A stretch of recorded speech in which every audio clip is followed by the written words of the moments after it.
This is actually a really interesting question.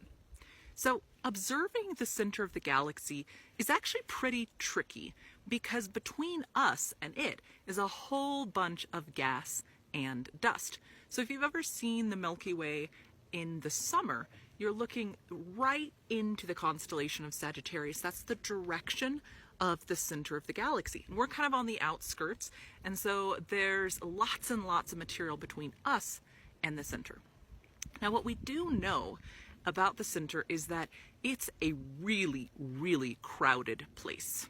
So normally in the outskirts where we are, when we talk about the distance between stars, we're going to use light years to say how far apart stars are. But as we get closer and closer to the center of the galaxy, it becomes denser and denser. And so stars are only astronomical units apart at that point. So an AU is Earth's distance from the sun. So stars that are really, really close to each other. It's a very dense area, and we tend to see lots of really massive stars. Now, the thing about massive stars is that massive stars' lives tend to be faster. The more mass the star has, the more it can crush and squeeze down at the core, which means the hotter it gets, the faster it can fuse through the material it has, and so the sooner it goes supernova. And when it goes supernova, well, that's a giant explosion, right? That's going to send a material out. So this limits the formation of planets as we understand it to a certain extent, because one, planets themselves probably take millions of years to form.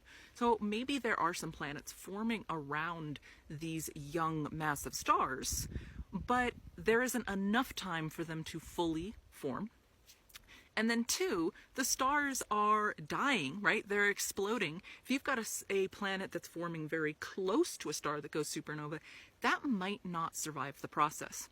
Now, I'm using a lot of mights, we think, because this is something we don't have a lot of data on, right? We're not really sure because we can't observe this very well yet. Now, as our technology improves, as we get better telescopes, as we come up with new techniques, and as we learn more about other planetary systems, exoplanets and exoplanet systems in general, our understanding is probably going to evolve and change. But for now, we can say that for at least planets like Earth and a system like the solar system, the center of the galaxy would be a very hostile place. More stars, more opportunities for planets, but a lot more violent.